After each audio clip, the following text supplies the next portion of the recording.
It's time to talk sports. It's Hacksaw's Headlines, a panorama of the world of sports, stories, comments, and opinions. Now, here's iconic sports talk show host Lee Hacksaw Hamilton and co-host John Riley. Who wants to talk sports on a Monday? We do. From the DIXIELINE Lumber and Home Center studios in San Diego, coming off a great sports weekend, we welcome you to our Monday bonus podcast, Hacksaw's Headlines. Good afternoon, everyone. This is Lee Hacksaw Hamilton, along with my co-host, John Riley, in studio. We welcome you to the Monday bonus podcast. This podcast is brought to you by DIXIELINE Lumber and Home Centers, 9 stores to serve you in San Diego. If you've got projects in the home, on the back patio, or at work, you need materials, you want ideas, we invite you to contact, we invite you to think about DIXIELINE Lumber. John Riley, good afternoon. Pennant race, baby. NFL football. College football. We got so much to talk about. How was your great sports weekend? It was my remote control was wearing out from clicking between all these different games, different sports. I mean, even the Tua controversy. This is going to be a great day. We're going a lot of different directions, and when we're done, we're going to invite you to join us in what we call Fans Forum. Details to follow in just a second. Item 1, X marks the spot. The whole world is on social media. You're on social media. I want you to join my Twitter all-star team on X. Just punch up my handle at Hacksaw1090, Hacksaw1090. Hit follow because I put a lot of stuff up on social media on a regular basis. Want you to interact with me on social media. That's my website address right across the top of your screen, LeeHacksawHamilton.com. I write on it every day. There's content there first thing every morning, regardless of what type of sport you like and follow. Check it out every day. I think you will like it. Want you to share, tell everybody what we do. Mondays at 1 p.m., Thursdays at 1 p.m.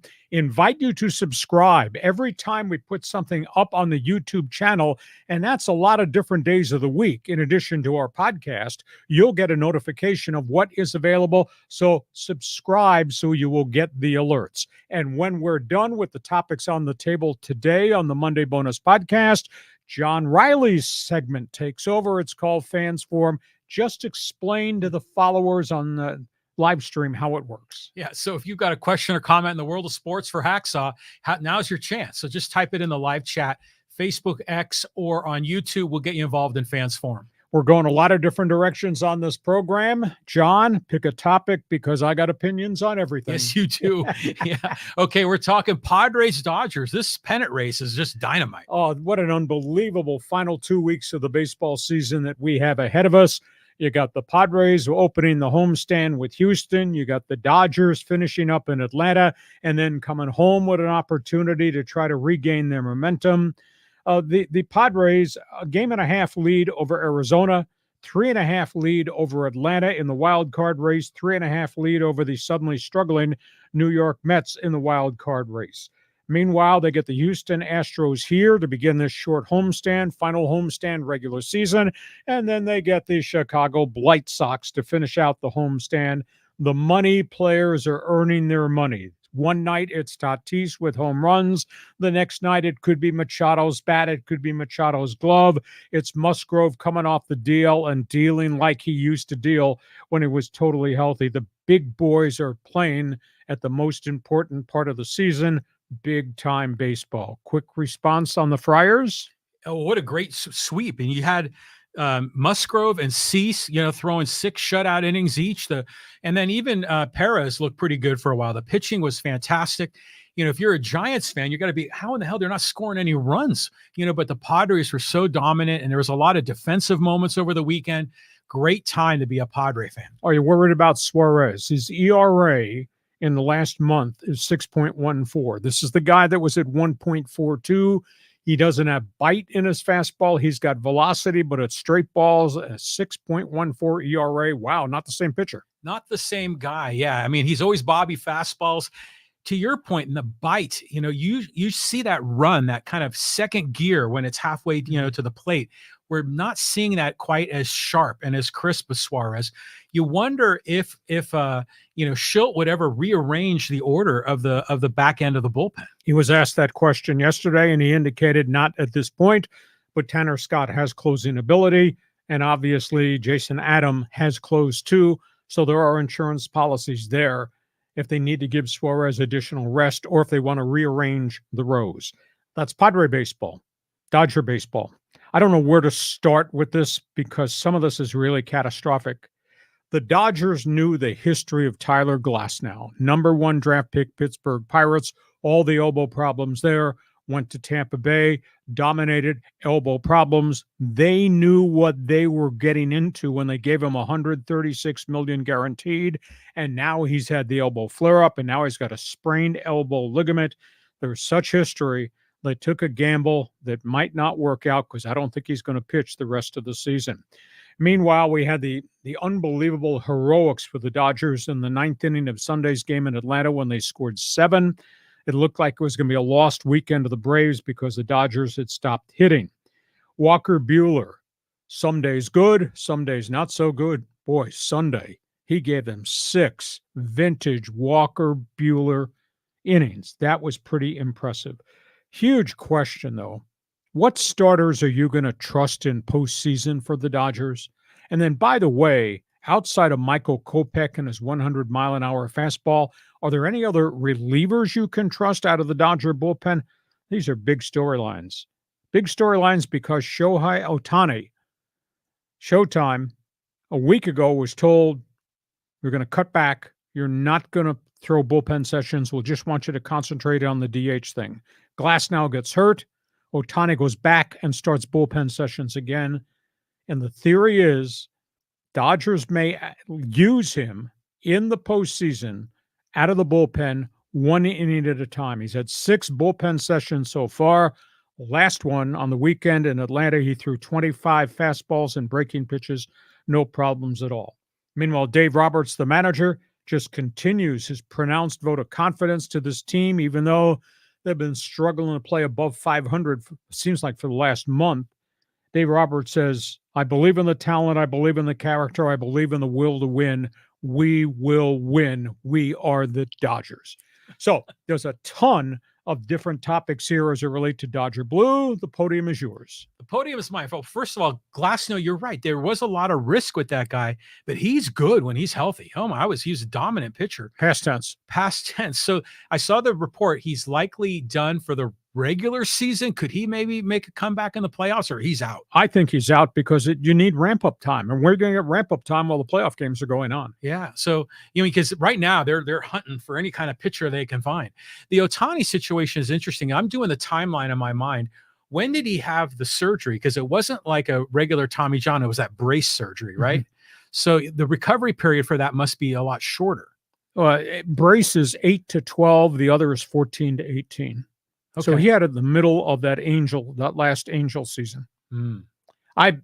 If he's thrown bullpens max effort and has had no problems, I think he becomes eligible 1 inning out of the pen with a pitch limit. There are some people that have speculated that Ohtani was better off in the bullpen in the first place. I mean, what's your take on that? Well, there's a wear and tear factor that's much different if you're a starter than if you're a reliever. But if they have to use him, and I get the tendency to think that they want to use him, that they need to use him, that it will be with kid gloves. It will be a small dose, and it won't be back-to-back days. It'll be a most critical situation where they will use him for 1 inning. He won't come back and pitch a second day, and they'll try to spot him along the way. It reminds me of, remember the World Series where the Arizona Diamondbacks brought Randy Johnson in from the bullpen? The Giants did that with Madison Bumgarner, I remember. And the Dodgers did it with Max Scherzer, and it blew up in their face. And he broke down. Okay. So this is fascinating to see where this goes. Glasnow is done. Ohtani might be the next call to the bullpen. Interesting. Okay, so we go from that baseball topic to one of the most interesting things I came across over the weekend. I said, how can I present this on the podcast so everybody on live stream will be able to understand what we're talking about? We're talking about what's left on the National League schedule. That's where we are, 2 weeks to go in the season. Padres close out with Astros, White Sox, and then the final 6 on the road at Arizona and at Dodger Stadium. Arizona, they got 4 with Milwaukee, and Milwaukee's in a dogfight for postseason home field advantage. That's not going to be an easy 4 games that the D-backs have to play. They got 3 with the Rocks. They got 3 with the hitless Giants, and obviously 3 with the Padres at the end at Chase Field. That schedule's a challenge because of what's next Milwaukee and what's going to happen at the end of the season, the Padres. Atlanta, 3 against the lowly Reds, 3 against the worst Miami Marlins, 3 against the Mets, and 3 against Kansas City, which is kind of faded. The Atlanta schedule to me looks pretty decent. Mets, this is bad. This is bad because it's hard. You got Philadelphia's Broad Street Bats. Yeah, you got 3 with Washington, but then you got 3 with the Braves and 3 with Milwaukee. So there's 10 games on that Mets schedule that are really rugged. And to complicate it, it looks like Francisco Lindor, their power-hitting shortstop, has re-injured his back. If they got to go the final 2 weeks of the season without Lindor in the batting order, I don't know that the Mets are going to make it. So, John, I don't think the Padres are going to catch the Dodgers, but I think these other teams in a wild card race are not going to be able to catch the Padres just because of the toughness of some of those schedules. Yeah, but this is just playoff baseball, like pre-playoffs, really. Yeah.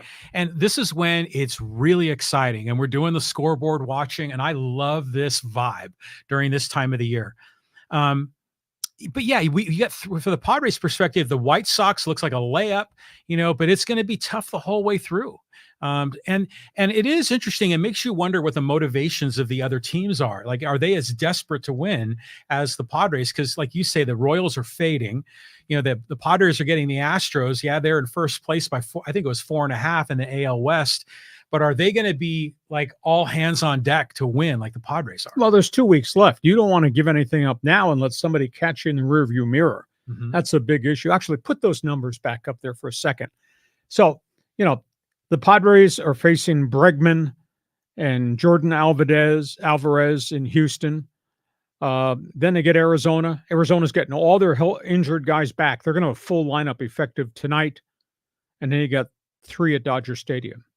I mean, there's 3 of those 4 series are pretty rugged. Arizona, I think that if those guys coming off the DL, the Marinos, the Christian Walker's already back, Marte is back, Arizona could probably dominate in some of those games, so they won't be behind the curve. Agree or disagree? Yeah, I agree. I mean, this is going to be tough. You look at these schedules, and I'm just thinking, they're battling for the number 4, 5, and 6 positions in the playoffs. But, if the Padres finish 4 and the Diamondbacks 5, they have to face each other in the first round, and all these teams are so hot. I mean, this is nuts. Yeah. Then you got the Atlanta situation, and they've been running uphill all year because of the injuries, and I think Atlanta still has a legitimate chance to probably make it. And that Mets, that's a death march. I mean, look at who they got to play. Yeah. 4 with Bryce Harper, 3 with everybody in Atlanta, and 3 with Milwaukee, which is fighting to breathe and keep itself in a prime wild card spot. And the other factor, if you don't have home field in the wild card, you're playing on the road for the rest of the fall. Even if you win the first round of wild card, you're still a road team. It's very, very hard. Mm-hmm. So it's critical to get the first wild card slot if you can't win the division. Well, the Padres ended up winning 2 years ago on the road in New York against the Mets. So it can be done. The Padres are a good road team. But yeah, you could get the home field advantage. And I'm thinking from the Padres perspective, I want them to win the division so they can get the bye in the first round. Even though that seems to be the jinx lately, I still think it's a great thing for the team. For them to get a group of days off, to get their pitchers in a rotation and rested and not fried. Yeah. I concur with you wholeheartedly. So if you're a baseball fan, the Fans Forum chat box is open. Padre fans, this is your cue to be with us. Dodger fans, jump on board. Want to hear what you've got to say, and then we'll talk about the scheduling that we just posted. We go from all things baseball. What a weekend around the National Football League. Yes, surprises up and down the schedule. Surprise Sunday. Let's just run through this, and if you got opinions about your favorite team, join us right now on Fans Forum, which is starting to fill up. LA Rams. They went through last season's 10-win season, playoff season with virtually no injuries. They have been destroyed by injuries and were only 2 weeks into the schedule. They gave up 489 yards to the Arizona Cardinals. Yes, those Arizona Cardinals. Sean McVay was so upset post-game press conference. There is nothing positive to take from this experience. That's what he told the media, got up and left. Kyler Murray throws for 266 and 3 touchdowns. Marvin Harrison, 4 for 130 yards, 2 touchdown bombs. James Conner ran for 122. Rams couldn't protect Matthew Stafford. The Rams could not get off the field on defense. And the Rams lost Cooper Kupp with a foot injury on top of the loss of Puka Nacua for 7 weeks, re-injuring his knee a week ago. Rams are in a world of hurt defensively. Raider Nation. Oh, do you think a few people want to take a shot at me right now?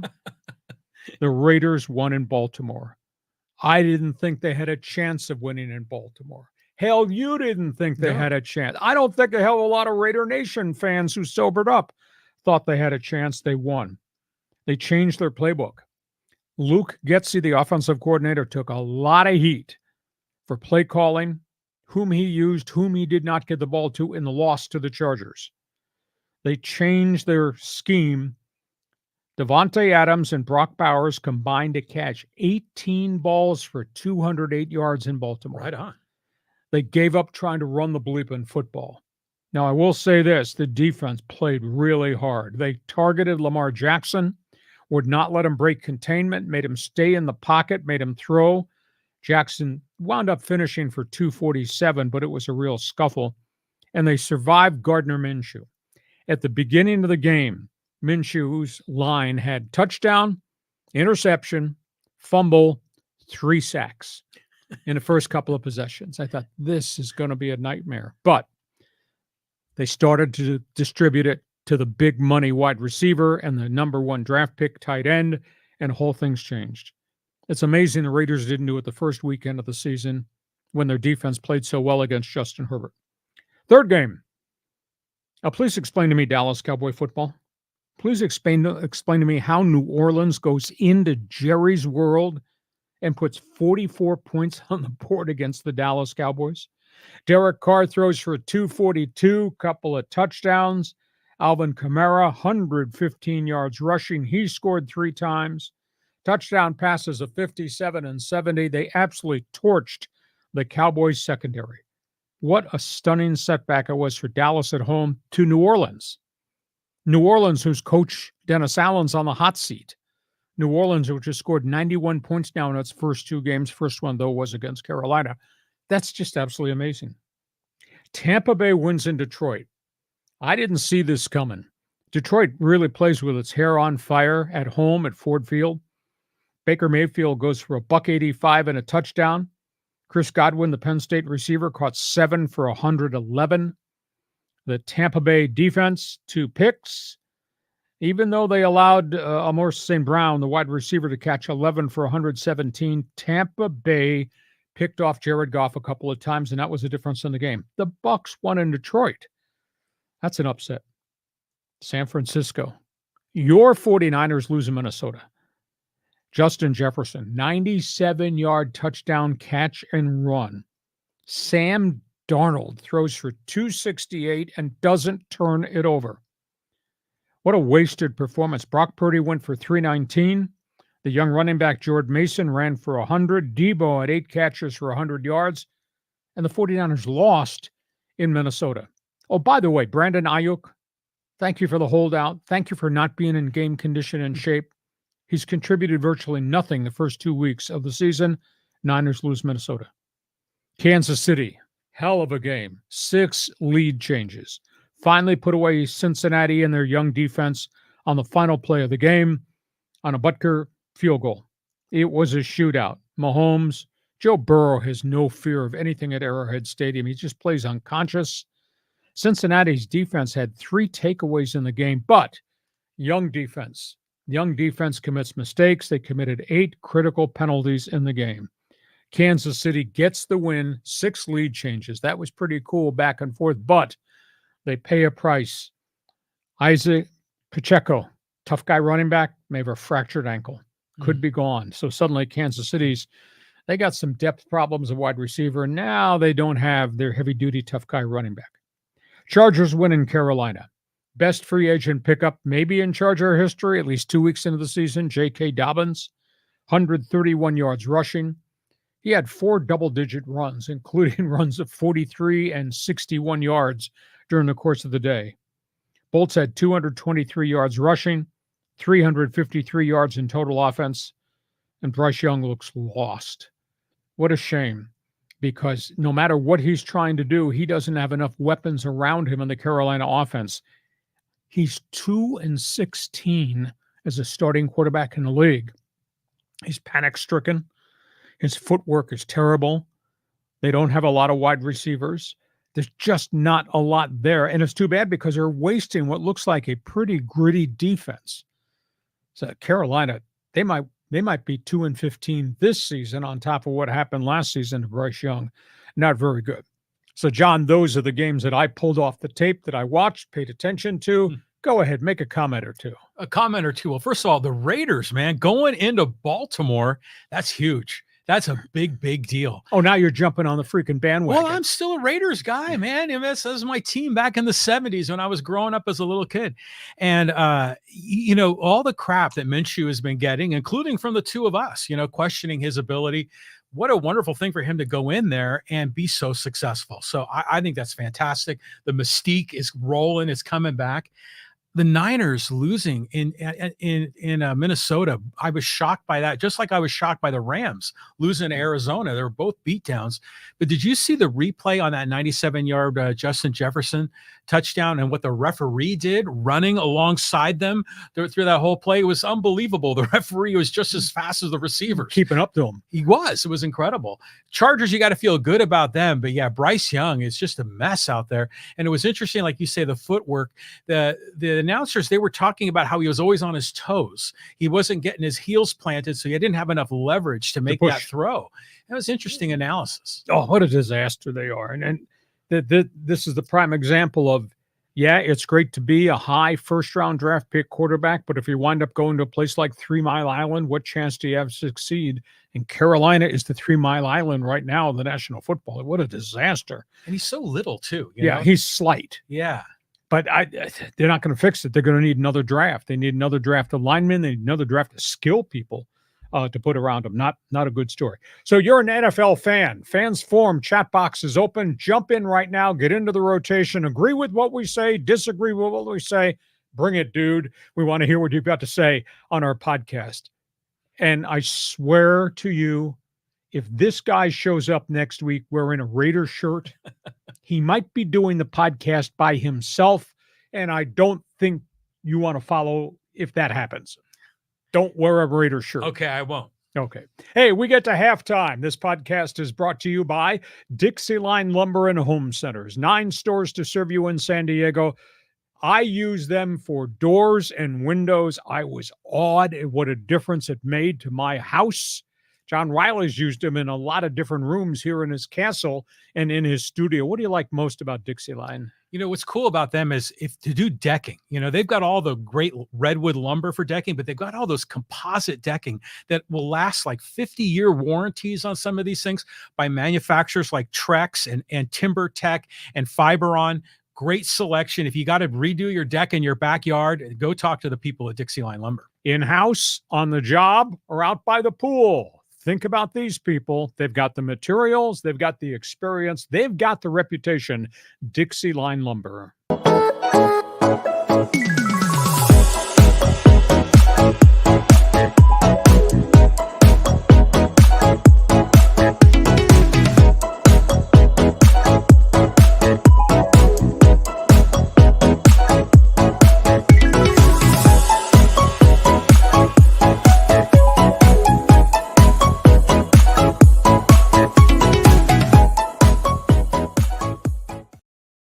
business notes here before we go to the second half of this Monday bonus podcast. X marks the spot. You're on social media. I want you to do me a favor. We're pushing to try to get over 10,000 followers on our Twitter All-Star team. I put a lot of stuff up on X on a day in, day out, nighttime basis. Join my team. Just go to @Hacksaw1090, @Hacksaw1090. Register, join my team. You like sports? You should check my website. I write on it every day. It's there first thing in the morning. It's LeeHacksawHamilton.com. We cover in depth the pennant races, all things NFL, college football, NBA camps are about to open, all the latest in the National Hockey League, whether it's the PGA Tour, whether it's auto racing, NASCAR, Formula One, IndyCar. You want to know about it? We got it on the website. I give you stuff that nobody else does, LeeHacksawHamilton.com. Want you to share, want you to subscribe. When you subscribe, you will get alerts every time we put stuff up on the YouTube channel. And I promise you, I won't allow the Raider fan to put stuff up at 2:30 in the morning so you won't get ding, ding, ding while you're asleep. But follow us and tell everybody what we're doing Mondays and Thursdays at 1 p.m. And, of course, Fans Forum. When we're done, John, just introduce all the new people that have joined us, how they get involved in this podcast. Okay, so if you're a new person, you want to get involved in the podcast, and you have a question for Lee Hacksaw Hamilton, the hardest working man in sports journalism who came or the Raider fan coming out of the closet. Go ahead. So you got a question, just type it in the live chat, Facebook, X, or YouTube. We'll get you involved in Fans Forum. Fans Forum comes up right at the end of this podcast. Okay, John, we go to the second half. The only word I can use to describe what we're going to talk about is I saw it live and my heart sank. And the first words out of my mouth were, oh no. We're talking about Tua Tagovailoa, concussion, Thursday night football, fluke injury, but he got hurt on a mad scramble. And people immediately say, why the hell don't you slide? He's scrambling out of trouble trying to get the first down marker and he went head first. He did not get speared, but he went head first into a cornerback who was about to make the tackle, and he hit the cornerback's shoulder pads. And you got the cornerback going full force to make the tackle. Tua hit him in the shoulder pads. His neck snapped, and he went down. And the scariest thing to see is right as he went down, you could tell that he either injured a neck or had a head injury because his hand went up in the air and was doing this. And that had happened before, a couple of years ago when he got hurt. And it scared the daylights out of me. This is where we are with Tua as of Monday afternoon. He's now had 3 concussions in 24 months. He's had 5 head injuries in the National Football League. He's had a total of 13 major injuries since he played at the University of Alabama.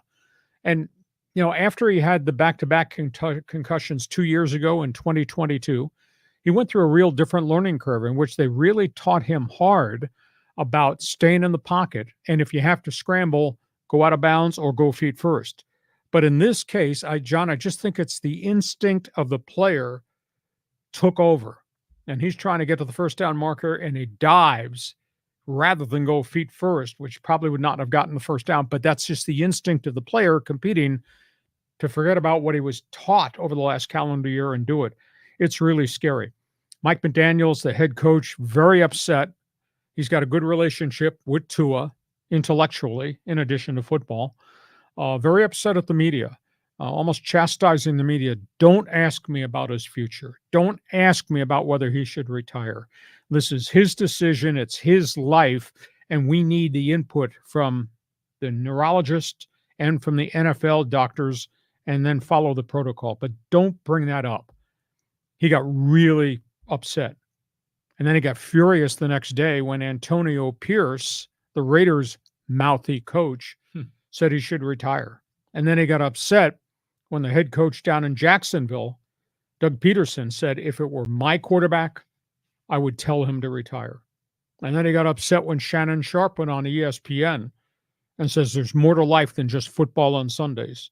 And other players since then have come public and said, family first, not football. So everybody's got an opinion about Tua. But it flashed me back to what happened when I was the voice of the Chargers. Got to know Stan Humphries really well. Humphries, of course, led the Chargers to the Super Bowl. Stan had a really good short career of productivity after coming over from the Redskins. as a Bobby Beathard acquisition. For all the things that he accomplished in the course of his career, it took one snap, one hit to end his career. We're in Cincinnati, 2 years removed from the Super Bowl, and the team was starting to rebuild. They lost all their offensive linemen because of knee injuries. Stan was hanging in the pocket. He was one tough hombre. He'd trade a shot in the pocket for a shot to make plays down the field. He took a shot in Cincinnati.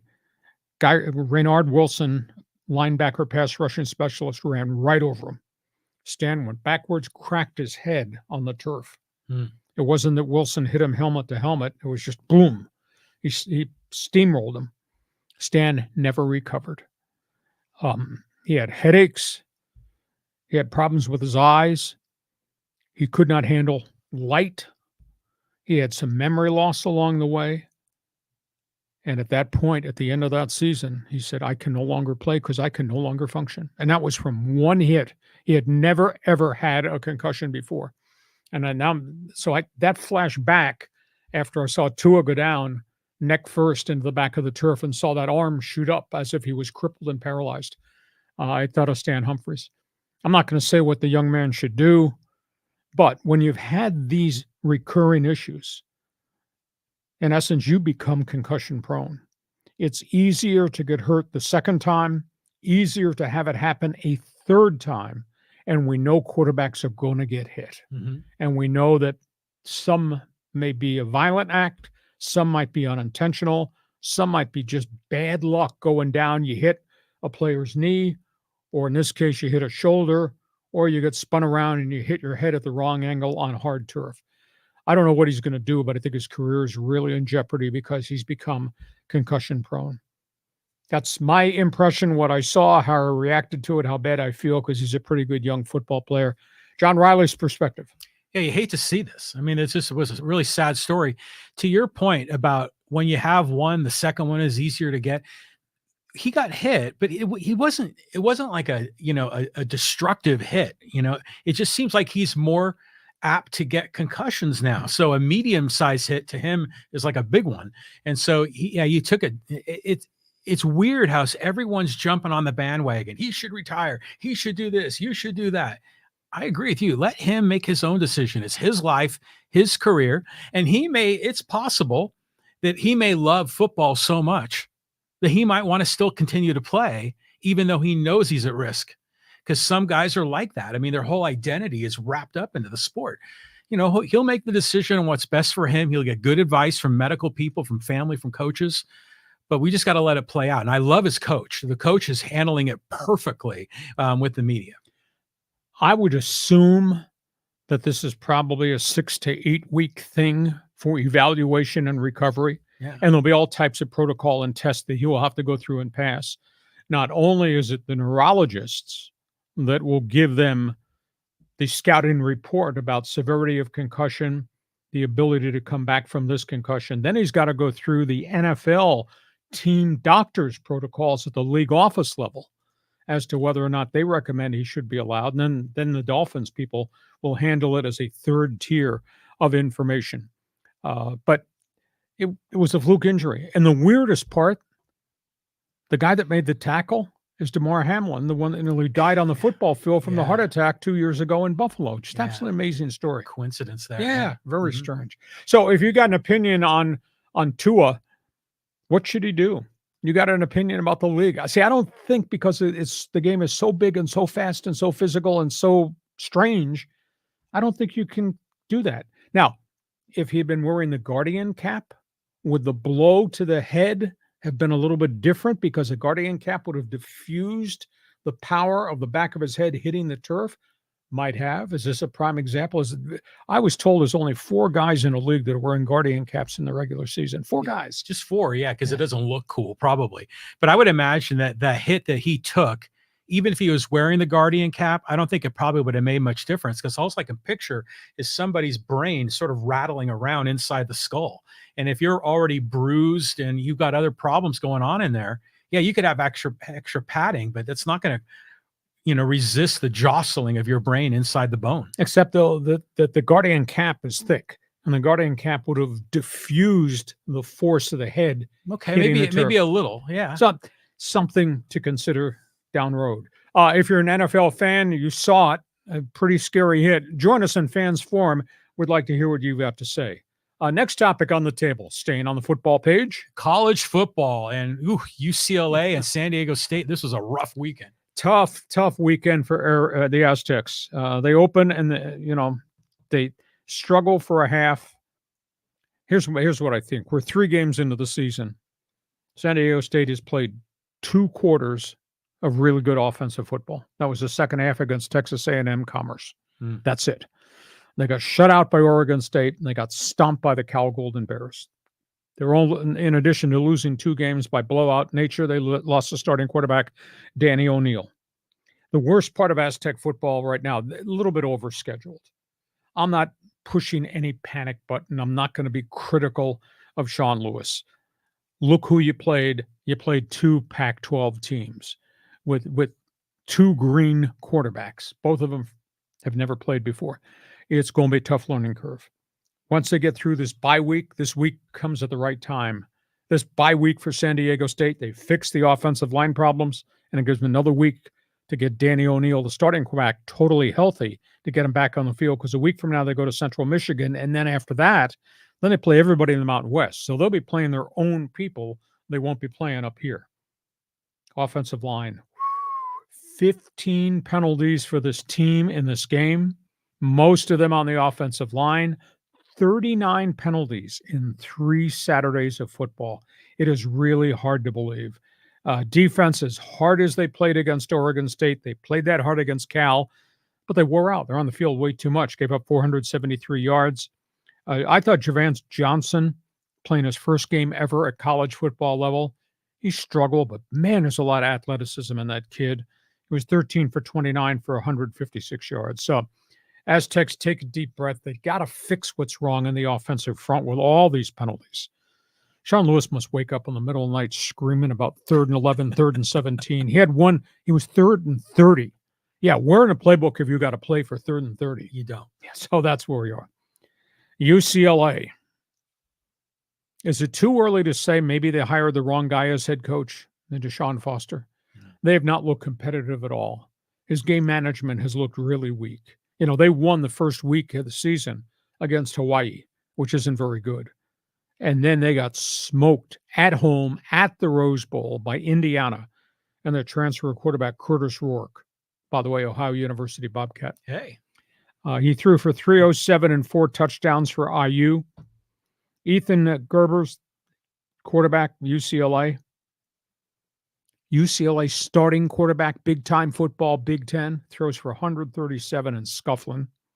They got outgained 430 to 208 at home in front of their own fans. So I pose this question. Is this the wrong coach that they hired? Because this does not look good at all. Oregon. They just buried Oregon State. Item 1. This is the rivalry game.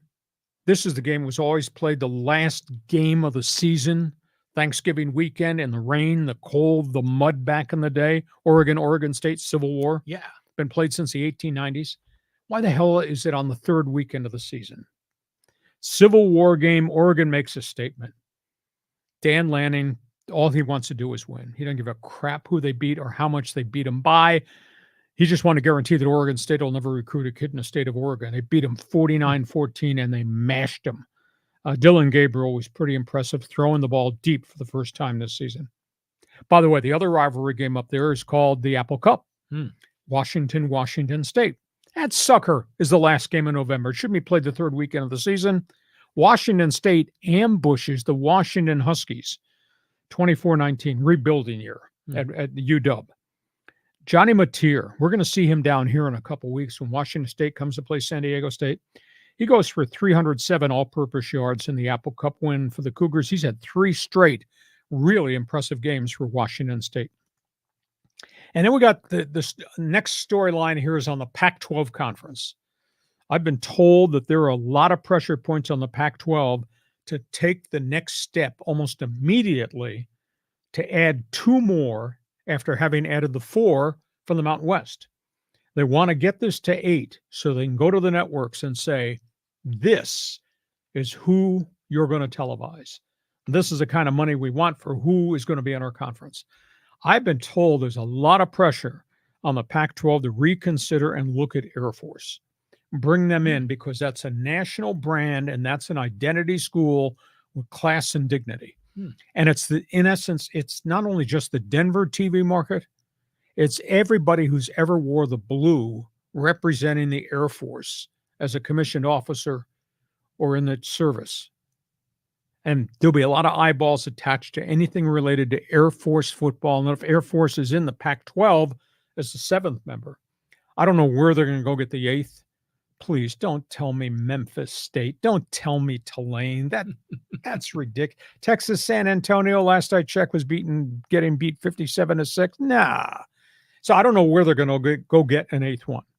Although I floated the idea after you floated the idea that, okay, get 7 and then go to the NCAA and say, we have offered Gonzaga, St. Mary's, and USF to come in as basketball members. So therefore, we will have an even stronger brand nationally in basketball to go with football. Give us a waiver. Let us just compete for 7 for college football playoffs. And then, of course, they're holding their breath because then we'll wait and see what transpires with Cal and Stanford, which I both think made terrible mistakes. And if UCLA wakes up in the middle of the night and says, my God, this decision to go to the Big Ten was a disaster, now UCLA comes back. So I'm just throwing a lot of ideas out there. I think the Air Force thing has a lot of credibility.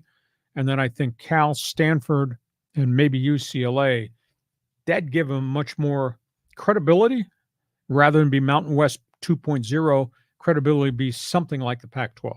And John Riley says, yeah, Air Force would be more credible, but they're still a minor league kind of a sports organization. And to your point, yeah, Tulane and Memphis and all these other teams that are not sexy at all. But when you pare it all down, maybe Air Force is the one. And at least they're in one of the 2 time zones. You don't need to go to the central time zone. With a TV market and a national following. And but they're not going to be competitive. That's the problem.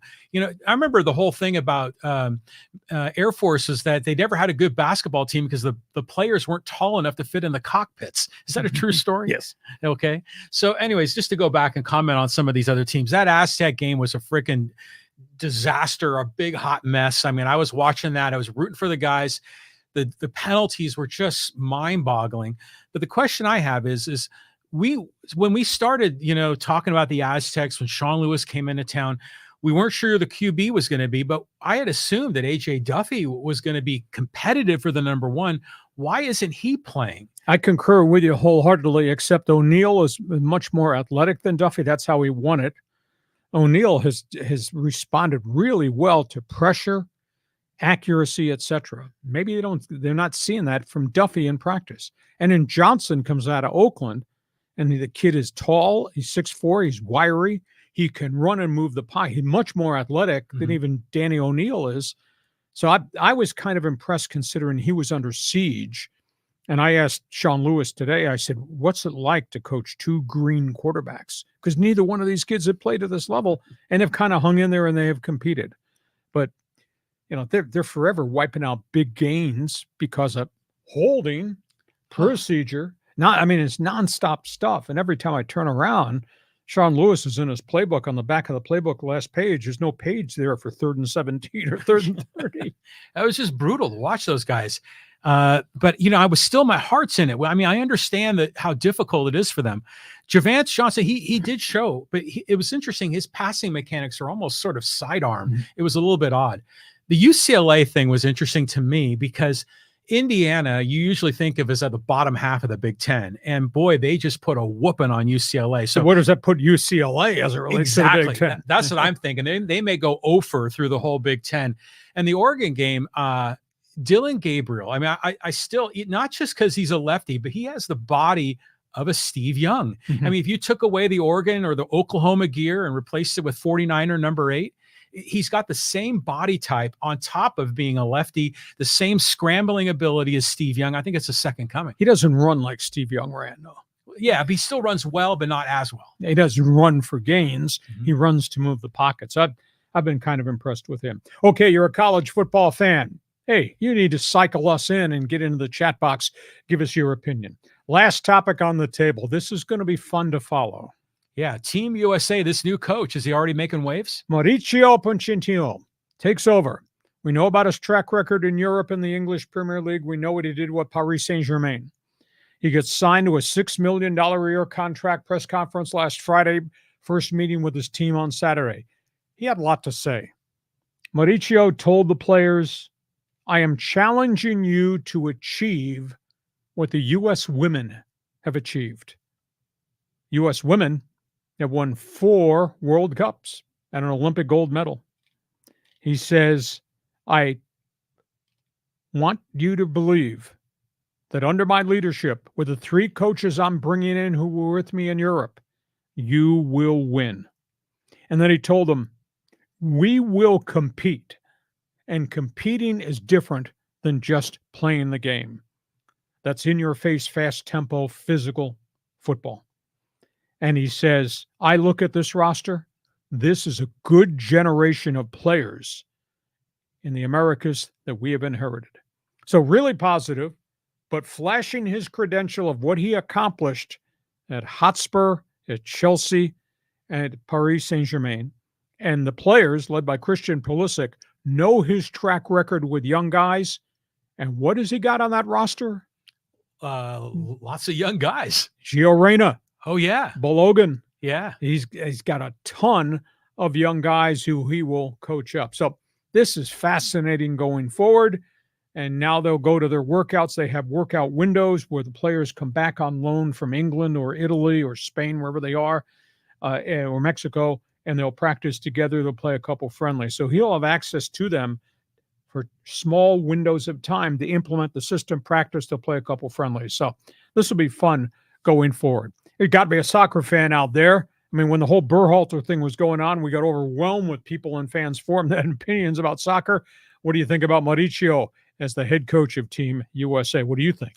I'm excited about this because I think he could make a difference. I remember for the longest time, we always said, oh, the USA isn't very good in soccer internationally because all of our top athletes play basketball and football and everything else.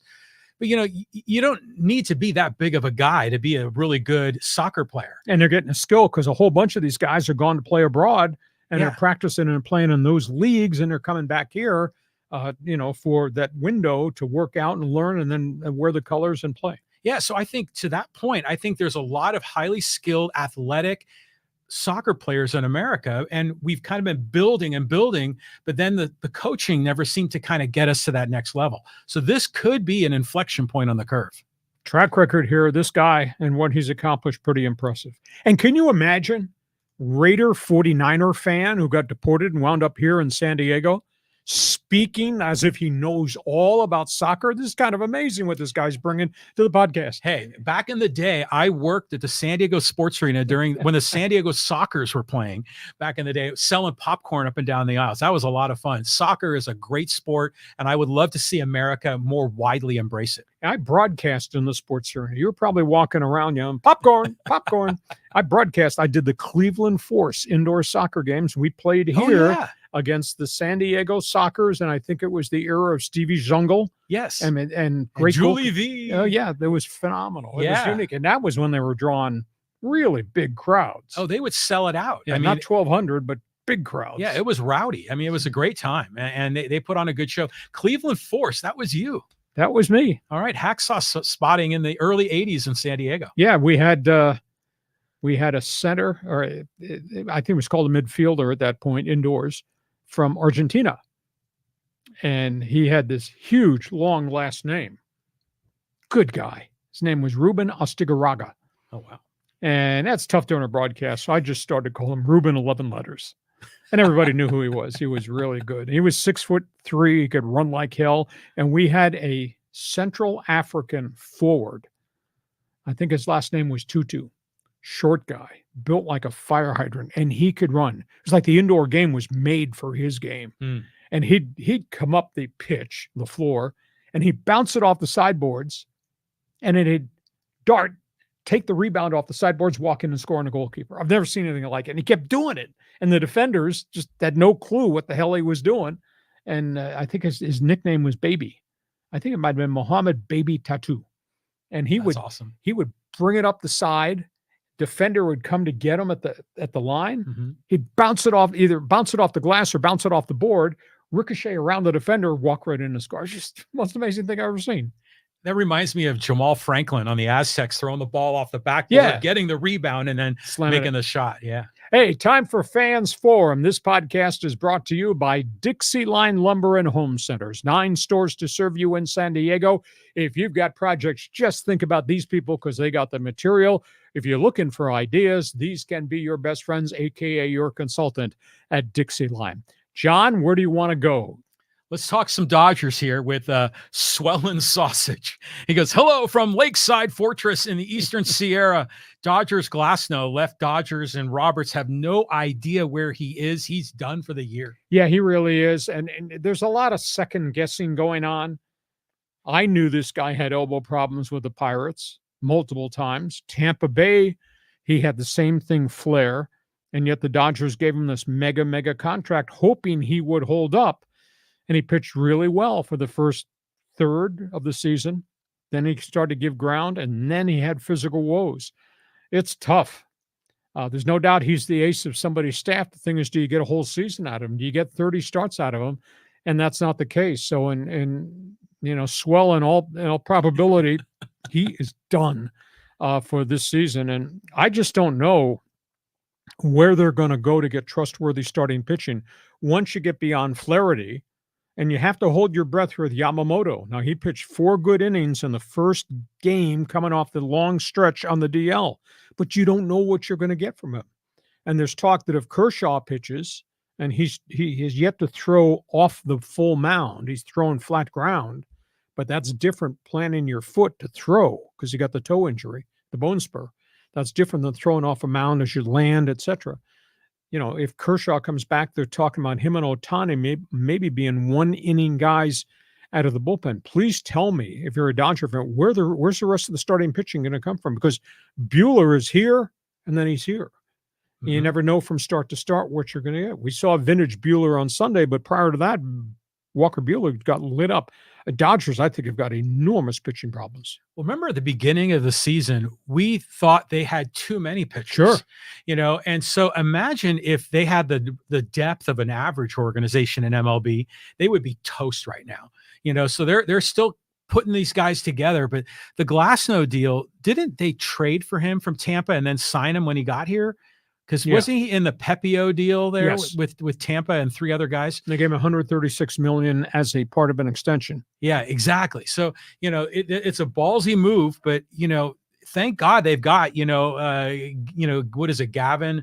Is it Gavin Stone? He's on the deal, though. He's got a shoulder. But they have that depth, so if they didn't have those young guys to go with the Yamamotos and the Glasnows and the Buehlers and the Kershaws, et cetera. But there's no guarantee Stone's going to be ready for postseason. Well, yeah, I know. It's like roadkill across this road. It's just awful. I don't know how they're surviving. Okay, next question. Thanks for the input. Okay, Swellin' Sausage. Okay, let's go to Javi. He says, Brewers are looking like the D-backs did last year. Going to be a dangerous team. Tell you what, for them to hang as tough as they have almost 90 wins. I think they're at 86 now with 2 weeks to go. For them to do that without Christian Yelich for most of the season, that's amazing. And for them to do that, having let Corbin Burns go in the trade with the Orioles and having no Brandon Woodruff, I mean, it's hard to ascertain how the hell they're doing this. I mean, Freddie Peralta is the anchor of their rotation. Now, they got a bunch of young kids. It's just amazing with the job that Pat Murphy has done in the face of this type of adversity. Now, that being said, once the playoffs begin, you're not playing the Pirates or the Rockies or the White Sox. Mm-hmm. So maybe it's all going to catch up to them. But no, Milwaukee's had a really just amazing season. Milwaukee's got more wins than the Yankees, and they're a $280 million payroll. It's amazing. It is. I've been trying to figure this out for a while. I mean, Jackson Chourio has really turned it on in the second half. And Willie Adames has had a phenomenal bounce-back season. And always thought about Adames is that he is batting often cleanup for the Brewers, which always strikes me. He doesn't seem like a cleanup hitter. But, you know, when I think of the Brewers, I always think of Harvey's Wallbangers. Remember those guys? Gorman Thomas. And the Cecil Cooper, I think, was there. That was Yount and Molitor. Those were good days. Harvey Keene's guys. Yeah. Okay, Milwaukee, thank you for the input. Okay, let's go here to Chris. He goes, Monty bleeping Montezuma now in the Pac-12 or whatever it's going to be called. Memo to Aztecs and the rest of the conference. Do not let UCLA come crawling back. You do not need Deshaun Foster and his brutally incompetent program dragging to the new Pac down. Indiana steamrolled the hapless and unprepared Little Bruins on Saturday. They got problems. And I'll tell you what, if this turns into a disaster, that athletic director might be in trouble. You know, Martin Jarman is the one that I think was responsible for Chip Kelly, which means he gave Kelly everything he wanted. Look how that worked out, which means Martin is also responsible for the massive debt in the UCLA athletic department. I mean, they've got problem stacked upon problem, stacked upon problems. And if this turns out to be a 2-11 football season, that's at your front door. You're the one that hired this guy. You know, I still would have thought UCLA brand would have been a marquee job. And you took a guy who has never been a coordinator, much less a head coach anywhere, and you gave him the head coaching job. And then Foster has really struggled with game management. It's obvious that there's X's and O's problems. There's roster problems. Even though he's got the NFL brand of Eric Bieniemy as his right-hand guy, they're not competitive. And they got slugged by a middle-of-the-road Indiana Hoosier football team from the Big Ten. What the hell's going to happen? They got to play LSU. They got to play Michigan. They're going on the road in the Big Ten. They're going to get killed. Yeah.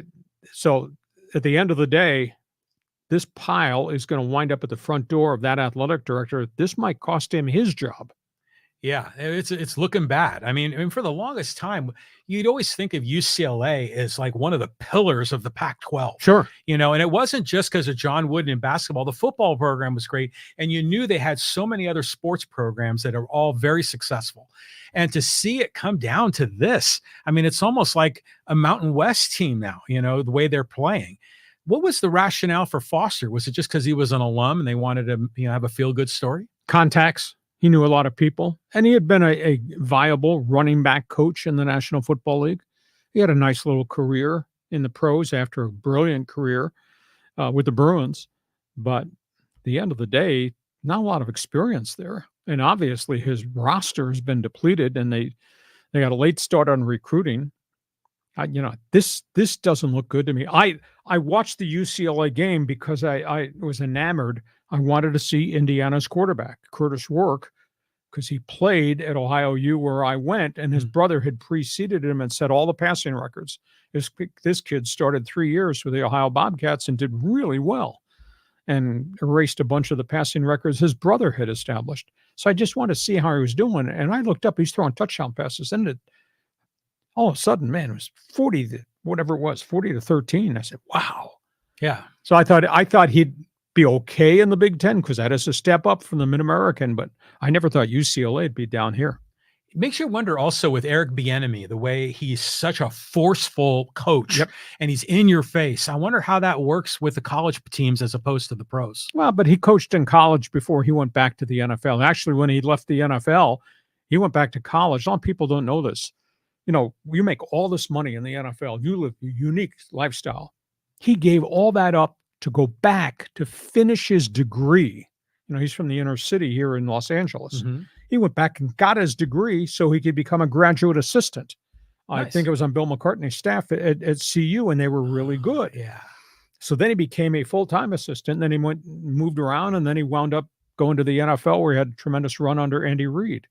So maybe he's going to wind up being the head coach. I don't know. This is a bad set of circumstances if we start to connect the dots as to where UCLA is in terms of leadership and in terms of roster. Remember Chris Berman? He would go, Eric's sleeping with Bieniemy. Remember that? He always had a nickname for everybody. I want UCLA to be competitive. I do, but I don't think this is their year. Oh, I think it's going to be a hard year. Next question. Okay, let's go here to Gary. He goes, Hacksaw, I want to hear the words in your voice. The Padres are not a 500 team. We are getting hot at the right time. I think this team is feeling it. Go Pods. Oh, the Friars are on a roll. You know, and people say, oh, now you're jumping on the damn bandwagon. Well, when we were talking Padre baseball first half of the season, same old from a year ago. The chronic word was underachiever. I didn't like anything that I was seeing that first half of the season. I mean, your Padres lost to Miami. Your Padres got killed in multiple series by the Colorado Rocks. You know, they were losing all these last place teams, and then the chemistry changed. And then they made the deadline deals that got that bullpen stronger. And then the free agent acquisition showed up. And, you know, where would they be without the timely hits of Peralta and Donovan Solano? I mean, it's a whole bunch of things that kind of came in, and suddenly they got good.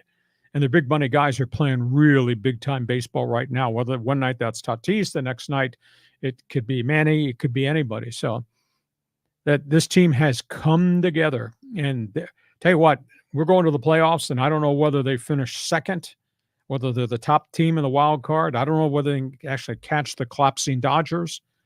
They're dangerous. They're going to be a dangerous team, I think, in postseason. And if they can get a bunch of games at Petco Park, which has become an insane asylum down there, that'd be cool. That would really be cool.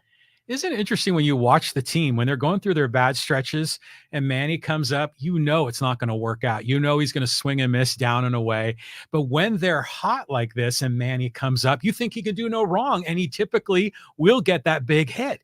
So the vibe is just so different. I mean, it makes you wonder, was it Bob Melvin or Juan Soto? I tend to think Soto might have been a cancer. I think Soto and Hader were real detriments in the clubhouse. And now it's Manny's clubhouse, although Manny's not real vocal, you know. But at the end of the day, this combination, this roster that AJ has finally put in place at this point in their lives, in their careers, this thing really works.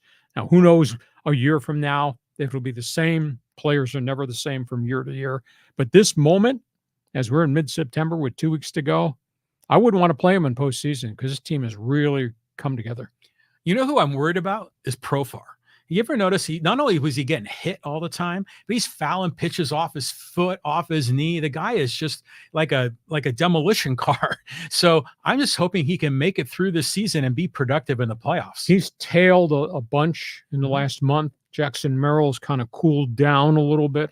It's not to say they can't come back, though. But right now they got so many guys that they can carry them. And the role players, they can be dangerous. Oh, yeah. You're not going to get Solano's not going to get a hit every time up, but Solano can have stretches where boom. And Peralta took him half a season to get a stroke back because he was coming off surgery. Now he's a dangerous veteran who will occasionally pop one or put the ball in play, etc. So it's going to be fun. Do you like Merrill batting 5 right now? Doesn't matter. He's going to get his pitches. He's going to hit. I don't have a problem with that. Doesn't matter to me. I think it's all good. Good, dude. Okay. Hey, thank you for the call, Garrett. Okay, let's go here to T. Will.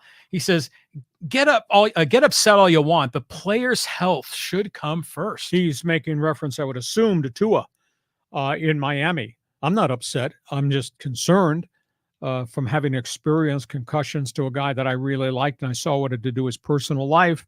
I'd really be concerned about that. It does come under Tua to make the final decision because it is his life, it is his career, it is his family that gets impacted.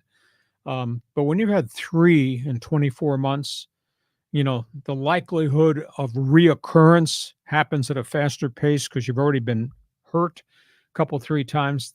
That's got to come into some consideration. I'd be intrigued to see if players started to wear Guardian caps.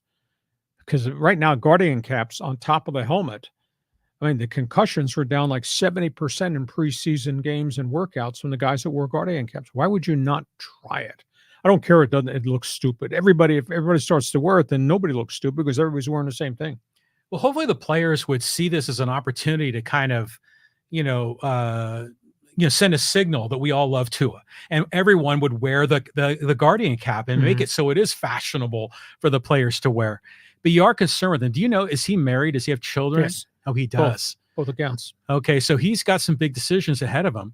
And then the Miami, by the way, if Tua's not playing, they're not a competitive team. Well, they're a competitive team if they get the right quarterback, and they just signed a free agent just as we were coming on. Tyler Huntley who had been a backup in Baltimore and has played in spurts, and he's a really competitive guy. They just signed him. They talked to Ryan Tannehill of Tennessee, but Tannehill's a different quarterback. Huntley is more cut in the same fashion of scrambler, make things happen on the run. So Huntley's going to come in. I would assume Huntley probably is going to wind up being the starter, not immediately. Skylar Thompson out of Kansas State is going to be the starter for the next week or so. But Huntley, if Tua's gone for, which I think is going to be 6 to 8 weeks at least, while they run the test and they put him through all this cognitive stuff, Huntley, I bet, winds up playing a fair amount for them if Thompson can't do it. Yeah, some tough calls there. Yeah. One other comment on Tua is I always remember that he was at Alabama with Jalen Hurts. Yes. And then Tua won the job, and then Hurts went to Oklahoma. Exactly. So in your opinion, do you think Tua is better than Jalen Hurts even today? Assuming, of course, he's healthy. That's a good question. They're not quite the same quarterback. Hurts is bigger than Tua. Hurts has come at a much faster pace. Tua had to be brought along because he wasn't a complete quarterback, and he had injuries. He had a lot of injuries at Alabama. He had the fractured hip, and he had a concussion. He had 13 different injuries at Alabama. 13. Wow. Over 3.5 to 4 plus years. So I think Hurts is a star. Tua was emerging as a star, and now he's waylaid for a chunk of time. Tough go over there. Okay, let's keep moving. Let's go to John. And he says, 26 days until the happiest day in North America, the opening of the new NHL season. That's coming from a Washington Capitals fan. Washington, non-playoff Washington with an aging superstar in Ovechkin. Hockey will be just around the corner. It's going to be fun. Is Edmonton for real? Can Edmonton take the next step? Can Boston, which suddenly got a lot of injuries and looked old at the end, now they're getting the guys who are coming off these surgeries. Will those guys hit the ice on opening night running? Rangers were really good with Shesterkin in goal. Can the Rangers take that next step rather than just be a playoff team? Obviously, be a dominant team. Florida is Florida. Tampa Bay is Tampa Bay. A lot of storylines around hockey to talk about, but that floats in right at the end of October. What are the one sentence, descriptions now, storylines for the Sharks, the Kings, and the Ducks? Sharks, massive rebuild. You just can't win with so many young kids, but they've got a lot of young kids, including their number 1 draft pick who had just come from Boston College, and last year's number 1 pick that they turned pro and signed. And then they traded for somebody else's unsigned number 1 pick. But you're building your whole franchise around all these young guys. Can't win that way. Ducks have been running uphill for 3 years with draft picks. Have they won anything? No. It's going to take some more time there. And the Kings are right on the brink. The Kings, they've got huge financial commitments to the Kopitars of the world, Dowdies of the world. The problem with the Kings is they got a lot of mileage now. They got a lot of age guys. And they either have to win and go deep into the playoffs, or they're going to have to blow the thing up, because all these, the marquee guys are going to be 32, 33, 34. And the roadblock for the LA Kings, as good as they've been the last couple of years, is they can't get beyond the first-round opponent. And the first-round opponent is freaking Edmonton and Connor McDavid. They haven't solved that. So the Kings, it has to win now, because suddenly they'll be a much older team with all these cap constrictions. And we start getting 34-year-old guys making $8 million a year who can't do it, you're in trouble. Did you share a tweet of the Ducks in their new orange uniforms? Yeah, did you like that? Yeah. Orange country? Yeah, that was pretty cool. Yeah, I thought the uniforms were pretty cool. Mm-hmm. And I like the old, what was it? Turquoise and eggplant? Yeah. That is right. It was like a purple and a light blue. Yeah, it was really cool. And I didn't like the black and the orange and the Ducks logo. I like the original Ducks logo.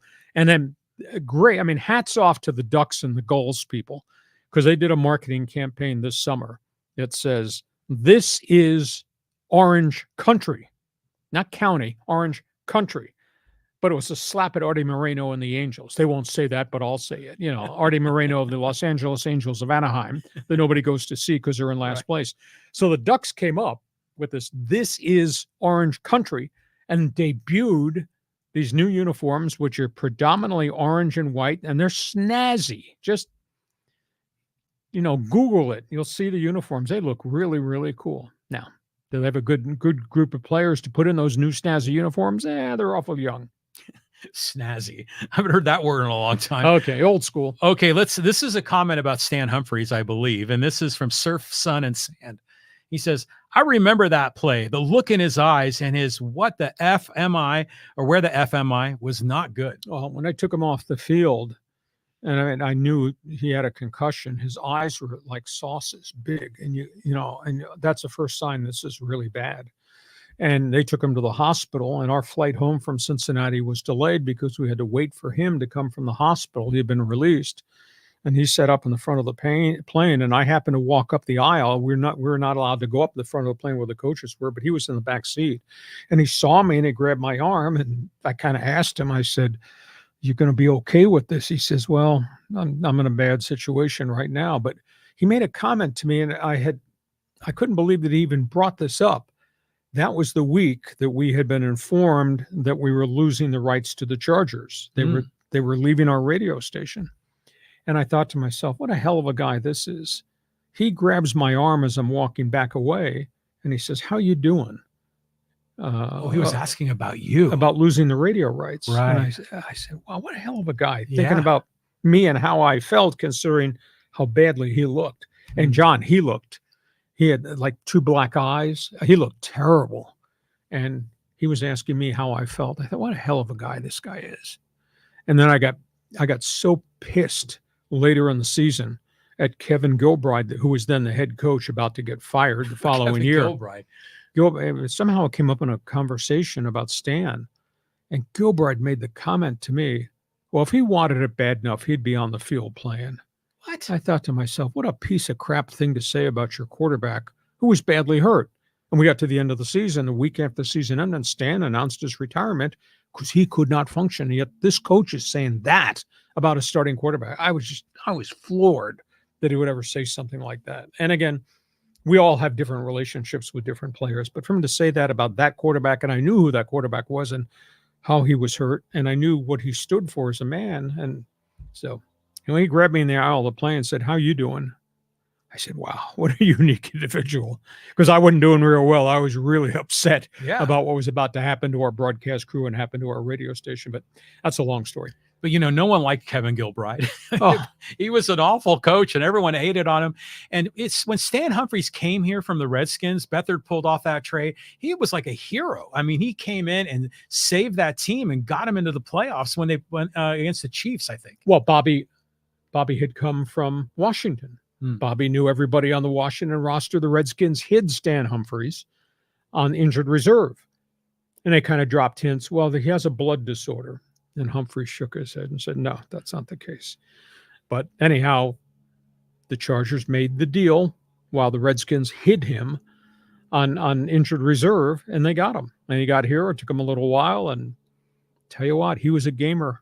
And he was our version of the Raiders' Darryl LaMonica, Mad Bomber. Yeah. And he would stand in that pocket and he would take some shots, but he'd get that damn ball out of there down the field. That was special time. And then, what happened, I've told this story before, is the Chargers went to the Super Bowl and we got destroyed by your guy, Steve Young, who was one of the best of all times. And it was one of the best offenses I'd ever seen.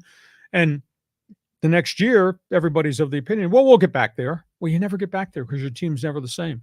That year after the Super Bowl run, and by the way, this is the 30th anniversary of the Chargers run to the Super Bowl. It's hard to believe it's been 30 years. But that year they came back, every one of their starting offensive linemen went down with a knee injury. 5 guys had scopes. Some in the offseason, some got hurt in preseason, some got hurt at the start of the season. The whole offensive line was just not 100%. And then they didn't win, and Stan started to take shots in the following years when he got run over in Cincinnati and really got badly hurt. Help me on the timeline here, because I remember the 92, they made the playoffs. That's what I meant when they faced the Chiefs in the first round. They went 94, and then the Super Bowl they were in, right? 94 was the Super Bowl season. They played the Super Bowl in January 95. Correct. Then when did Humphries have this concussion? What year was that? That would have been the 96 season. 96. Right in the beginning. And then Ryan Leaf didn't come around till like 98, right? Yeah. So who was the quarterback in the between? You would ask me that. That's a good question. Was it Flutie?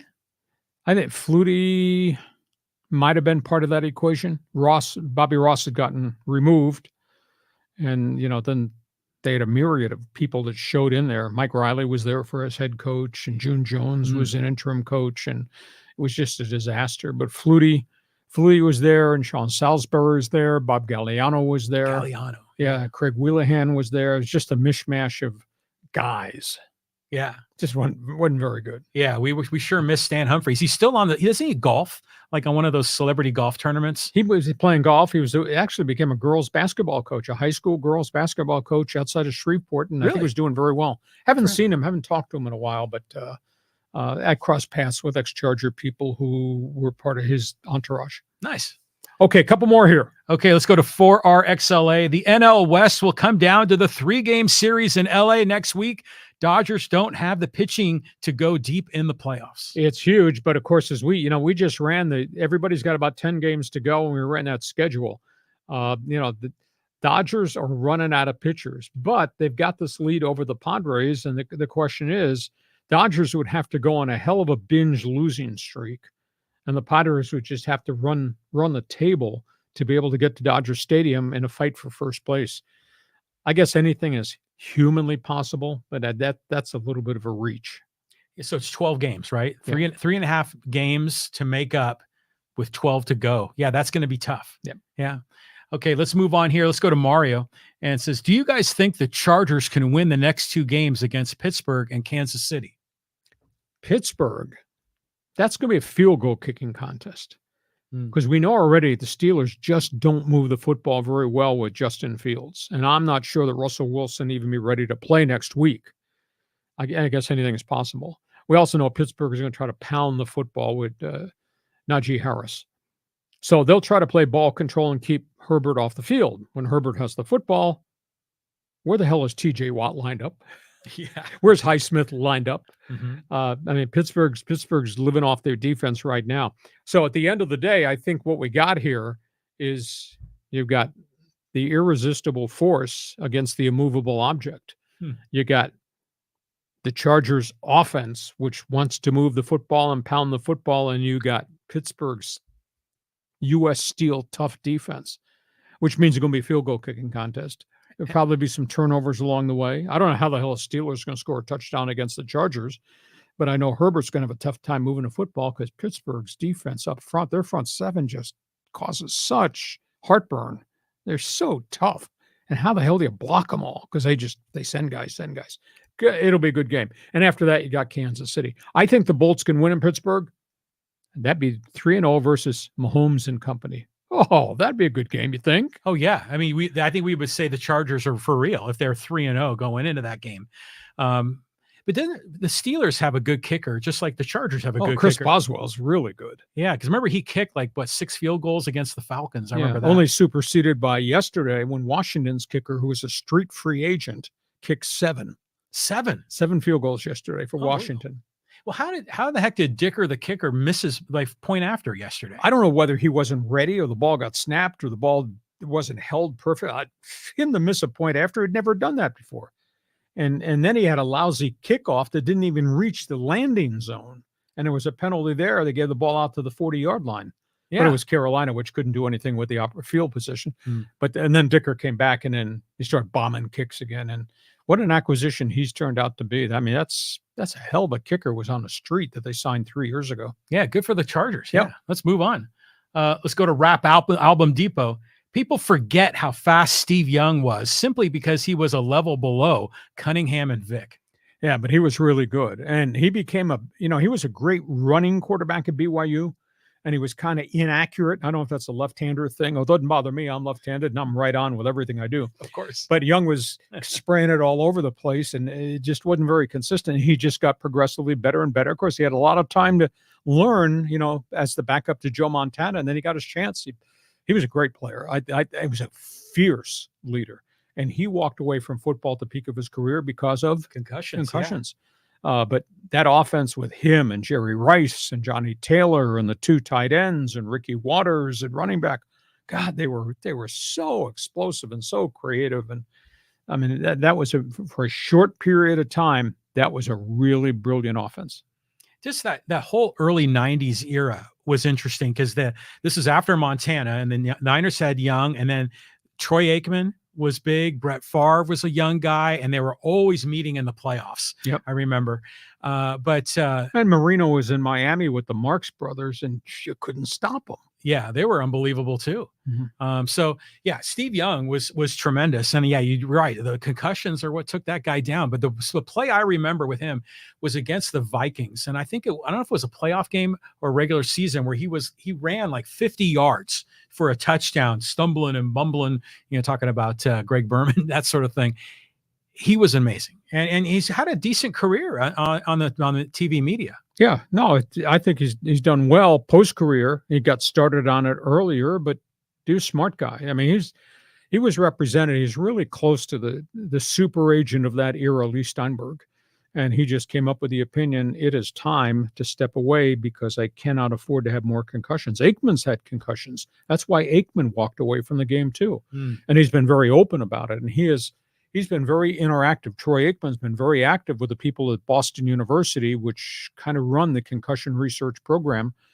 For all the players who pass away, they were the first one that stepped up and went to the families of the players that committed suicide or died from ALS or dementia and said, would you donate the brain so we can do research? And they're the ones that came up with CTE, the description of CTE. And interesting. There was like 113 players that families donated the brains to. 110 of the first 113 all had CTE.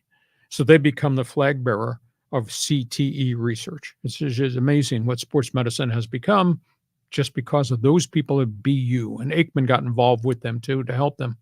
Remember, you've talked a lot about that movie Concussion. Was that about BU as well? A little bit about BU, but it was more about the NFL. If you've never seen the movie Concussion, you have to see it. Will Smith plays the lead research doctor. There's a lot of famous actors in the movie. And the portrayal of what happened to Mike Webster, the legendary Hall of Fame center of the Pittsburgh Steelers, and his right tackle, Justin Strelczyk, who were dying at the same time and didn't even know what was happening to them.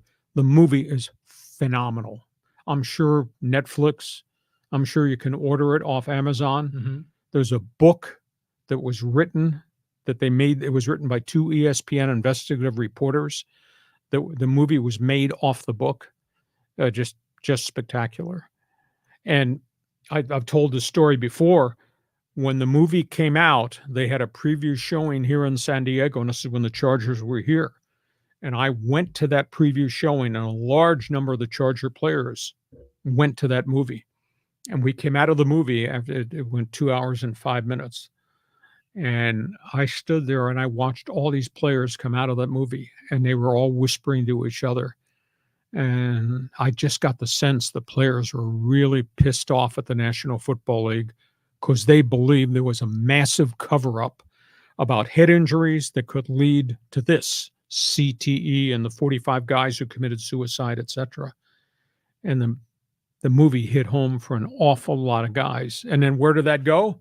Even though Pete Rozelle in the NFL, I never saw the movie. I wasn't interested. NFL management people that I interviewed, no, I never saw the movie. Why the hell didn't you see it? Because it's Hollywood.